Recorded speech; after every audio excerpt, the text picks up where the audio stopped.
الحمد للہ رب العالمین والصلاة والسلام علی سید الانبیاء والمرسلین اما بعد فاعوذ باللہ من الشیطان الرجیم بسم اللہ الرحمن الرحیم وقرن فی بیوتکن صدق اللہ العظیم۔ اور اپنے گھروں میں ٹھہری رہو۔ آج کا جو میرا عنوان ہے وہ ہے عورت کا باباؤں کے پاس جانا کیسا۔ درود پاک کی فضیلت نبی اکرم نور مجسم شاہ آدم و بنی آدم سیاہ لا مکان شب اسرا کے دولہا مصطفیٰ جان رحمت صلی اللہ علیہ وآلہ وسلم نے ارشاد فرمایا، نماز کے بعد حمد و ثنا درود شریف پڑھنے والے سے فرمایا، دعا مانگ قبول کی جائے گی، سوال کر دیا جائے گا۔ صلو علی الحبیب صلی اللہ تعالی علی محمد صلی اللہ علیہ وآلہ وسلم۔ پڑھیے، الصلاۃ والسلام علیک یا رسول اللہ وعلی آلک واصحابک یا حبیب اللہ۔ آج کے دور میں عورتیں باباؤں کے پاس جاتی ہیں اور ان کی مکاریوں کو دیکھ کر باباؤں سے سوال کرتی ہیں۔ وہ بابا جو ہوتے ہیں وہ جنات کو حاضر کرتے ہیں اور وہ جنات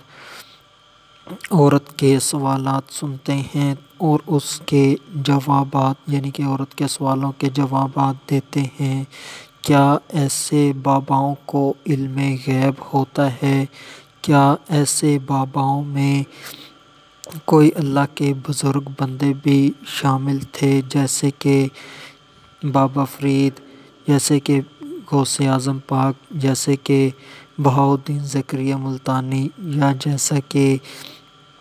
داتا گنج بخش یا مخدوم سمنہ وغیرہ؟ کیا ان میں یہ شامل تھے؟ تو اس کا جواب یہ ہے کہ یہ سب غلط باتیں ہیں۔ جو اللہ پاک کے بزرگ بندے ہیں، اولیاء کرام ہیں، وہ ان چیزوں سے پاک ہوتے ہیں۔ وہ تو ساری زندگی نیکی کا حکم دیتے ہیں، برائی سے منع کرتے ہیں، تو وہ بھلا کیسے بے پردہ عورت کو اپنے سامنے بٹھاتے ہوں گے؟ وہ ان سے بچتے ہیں، خود بھی گناہوں سے بچتے ہیں اور دوسروں کو بھی بچاتے ہیں۔ اور جو جن ہے، یہ جن اللہ پاک کی مخلوق ہے۔ جن کہتے ہی اسے ہیں جو لوگوں کی نظر سے غائب ہو۔ جن کی جو تخلیق ہے وہ انسان کی تخلیق سے بہت پہلے کی ہے، اور جن جو شیطان ہے وہ جن ہی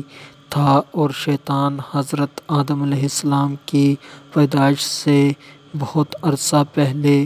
موجود تھا۔ یہ فرشتوں کا استاد تھا، اس کو بہت اعلیٰ مقام حاصل تھا، اس کو بہت زیادہ اللہ پاک نے علم بھی عطا کیا تھا، اور اس نے اللہ پاک کی بہت زیادہ عبادت بھی کی تھی۔ تو جو شیطان جو جن ہوتا ہے یہ آگ سے بنے ہوتے ہیں، اور ان کے اندر جسم ہوتا ہے، ان کی روح ہوتی ہے، ان کے اندر نر اور مادہ ہوتے ہیں، اور یہ شادی کرتے ہیں۔ تو اس طرح سے ان کی مکمل زندگی ہوتی ہے جیسے انسانوں کی ہوتی ہے، مگر یہ نظر نہیں آتے۔ تو اس طرح سے جنات کے متعلق علم ہے۔ ان کے اندر روح ہوتی ہے، اس کے اندر عقل ہوتی ہے، اور جو فرشتے ہوتے ہیں اس کے اندر نر مادہ نہیں ہوتے۔ اور جو شیطان تھا یہ جن ہی تھا، اس نے حضرت آدم علیہ السلام کو سجدہ نہ کیا، تو اس وجہ سے یہ مردود قرار دیا۔ وہ لوگ جو بابا بنے ہوتے ہیں، ان کے پاس جنات آتے ہیں۔ جو بھی آدمی جو جن ہوتا ہے وہ کوئی بھی شکل اختیار کر سکتا ہے، کسی بھی بزرگ کی شکل میں آ سکتا ہے۔ لوگ ان سے بات چیت کرتے ہیں، ان کے جوابات دیتے ہیں۔ بعض تو یہ بھی دیکھا گیا کہ مدارس کے اندر اتنے عرصے سے جن پڑھ رہے ہوتے ہیں انسانی شکل میں، اور کسی کو بھی پتہ نہیں ہوتا، مگر کبھی نہ کبھی ان سے کوئی ایسا کام ظاہر ہو جاتا ہے جس سے پتہ لگ جاتا ہے کہ یہ انسان نہیں ہے، تو وہ پیر صاحب ہونے کا دعویٰ کرتے ہیں، پیر کی شکل میں آ جاتے ہیں، اور اسی طرح لوگوں کو کوئی وظیفہ بھی بتاتے ہیں، مشورہ بھی کرتے ہیں۔ جس طرح انسانوں کو اس بات کا شوق ہوتا ہے کہ ان کے پاس لوگ جمع ہوں اور ان کو اچھا سمجھا جائے، ایسے ہی جنوں کی بھی خواہش ہوتی ہوگی کہ ان کے پاس مجمع جمع ہو اور لوگ انہیں اچھا سمجھیں، اور بعض جنات اپنے آپ کو کسی بزرگ سے موسوم کر کے لوگوں سے اپنی خدمت کرواتے ہیں، لوگوں کا ایک مجمع اپنے گرد جمع کرتے ہیں، اور وہ پس پردہ اپنا کوئی مکروہ کام کرنا چاہ رہے ہوتے ہیں، تو اس طرح سے بھی ہوتا ہے۔ اور جو اعلیٰ حضرت ہیں وہ ان کے متعلق کیا کہتے ہیں، وہ حاضرات کر کے موکلان جن سے پوچھتے ہیں کہ فلاں مقدمہ میں کیا ہوگا، فلاں کام کا انجام کیا ہوگا، یہ حرام ہے، مزید فرماتے ہیں۔ تو اب جن غیب سے نرے جاہل ہیں، ان کو آئندہ کی علم نہیں، کیونکہ جو جنات ہیں یہ پہلے آسمانوں پر جاتے تھے اور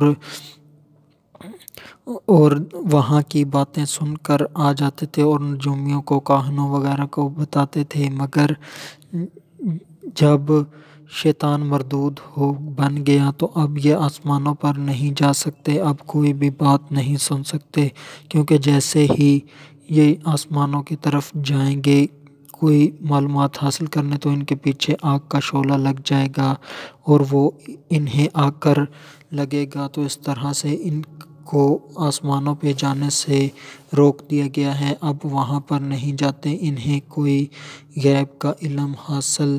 نہیں ہوتا، اور جو غیب کا علم ہے وہ اللہ تعالیٰ کے ساتھ خاص ہے، ذاتی علم غیب اللہ پاک کا ہی ہے، اور اللہ پاک اپنی رضا سے، خوشنودی سے، عطا سے اپنے پیارے بندوں کو علم غیب سے آگاہ بھی کرتا ہے، جیسے کہ اللہ پاک نے میرے اور آپ کے آقا حضرت محمد صلی اللہ علیہ وآلہ وسلم کو علم غیب عطا فرمایا۔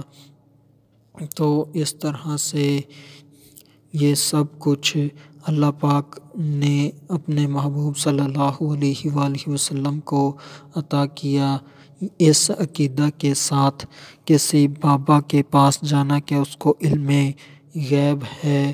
اور ہمارا مسئلہ حل کر دے گا، تو یہ سخت گناہ کا کام ہے،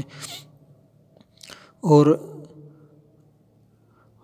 یہ غلط ہے۔ اور آج کل ان باباؤں اور ڈھونگی عالموں نے معاشرے اور ماحول کے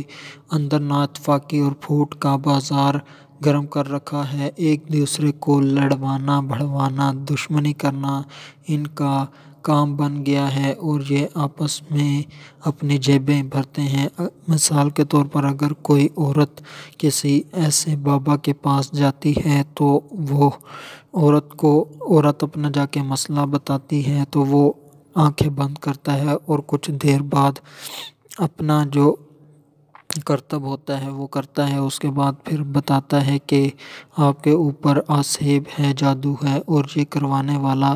فلاں مرد ہے یا عورت ہے، اس کے نام کا صرف پہلا حصہ بتا دیتا ہے، جیسے کہ میم۔ اگر جو مریض ہے وہ اب اپنے خاندان میں، اپنے گھر والوں میں، رشتے والوں میں تلاش کرتا ہے کہ میم سے شروع ہونے والا کون سا نام ہے، تو جس کا بھی نام میم سے شروع ہوتا ہوگا وہ اس سے نفرت کرنے لگ جاتا ہے، اسے اچھا نہیں سمجھتا، اپنا دشمن سمجھتا ہے، اگرچہ حقیقت میں وہ اس سے کتنا ہی اچھا سلوک کرتا ہو، مہربان ہو، شفقت کرتا ہو، مگر اس کے ساتھ اب اس قسم کا معاملہ ہو جاتا ہے تو اس کو اپنا مہربان شفقت نہیں سمجھتا۔ تو اس پر عورت کو پہلے یہ سوچنا چاہیے تھا کہ کسی بھی ایسے عامل کے پاس جانے سے کہ وہ یہ سوچتی کہ اگر اسے لگتا بھی ہے کہ اس کے اوپر آسیب وغیرہ ہے تو وہ یہ سوچ رکھتی کہ میں ناپاک ہوئی ہوں گی، جس کی وجہ سے میں کسی ناپاک جگہ سے گزری ہوں گی جہاں پر ناپاک شیاطین ہوتے ہیں، تو انہوں نے حملہ کر دیا ہوگا، یعنی کہ وہ پیچھے پڑ گئے ہوں گے اور اسی طرح سے ناپاک ہوئی ہوں گی اور غسل اچھی طرح نہیں کیا ہوگا، ناپاک رہ گئی ہوں گی، جس کی وجہ سے جنات نے حملہ کر دیا ہوگا۔ اور اسی طرح جو عورتیں ناخن پالش لگاتی ہیں تو اس سے جو ہے غسل وہ نہیں ہوتا، اگر ناخن پالش لگی ہو تو اس طرح سے بھی ناپاکی کی وجہ سے عورت کے پاس جنات آ سکتے ہیں۔ جو جنات ہیں یہ مشہور ہے کہ اگر کوئی خوشبو لگا کر قبرستان چلا جائے تو اس کو جنات چپک جاتے ہیں، مگر جو حقیقت ہے وہ یہ ہے کہ جو جنات ہیں وہ گندگی اور غلاظت والی چیزوں کو پسند کرتے ہیں اور وہیں پر ہی آتے ہیں۔ عورتیں اکثر ناپاک رہتی ہیں، کچھ تو جان بوجھ کے بھی رہتی ہیں، تو اس کی وجہ سے جنات ان کے اوپر حاوی آ جاتے ہیں۔ جنات کو خوشبو سے تعلق نہیں، وہ تو اس سے شاید دور بھاگتے ہوں گے، اور جنات جو ہیں وہ گندگی اور غلاظت کی وجہ سے آتے ہیں۔ اور یہ بھی ہے کہ جو جنات کا کھانا ہے وہ یہ ہے کہ جو مسلمان کوئی بھی چیز کھانا کھاتے ہیں تو اگر وہ بسم اللہ پڑھ کے کھائیں تو جو بعد میں ہڈیاں بچتی ہیں تو وہ مسلمان جنات کھاتے ہیں۔ اور اسی طرح سے جو گوبر ہوتا ہے، انسان کے فضلہ وغیرہ ہوتا ہے، یہ جنوں کی خوراک ہوتی ہے، تو اس طرح سے ان کا کام ہوتا ہے۔ تو عورتوں کو چاہیے کہ وہ مثبت سوچ رکھیں کہ دوسروں کے اوپر الزام لگانے کی بجائے کہ اس نے جادو کرا دیا ہوگا، سحر کرا دیا ہوگا، بلکہ اپنا ہی قصور تلاش کریں، اور اگر واقعی کوئی آسیب وغیرہ ہے تو اس کا علاج کسی روحانی، ربانی، عالم باعمل، پیر طریقت، رہبر شریعت سے کروائیں تو انشاءاللہ اس سے فائدہ ہوگا۔ اگر ویسے ہی وہم ہے تو اگر ڈاکٹری علاج ہے تو ڈاکٹری علاج کروائیں، اور خواہ کسی کے اوپر الزام مت لگائیں۔ اس طرح سے خود بھی بدگمانیوں سے بچیں، دوسروں کو بھی ان کے اوپر الزام لگانے سے بچیں۔ آخر میں اللہ تبارک و تعالی سے دعا ہے کہ اللہ تبارک و تعالی ہم مسلمانوں کے مال، جان، عزت و آبرو کی حفاظت فرمائے۔ وما علینا الا البلاغ المبین۔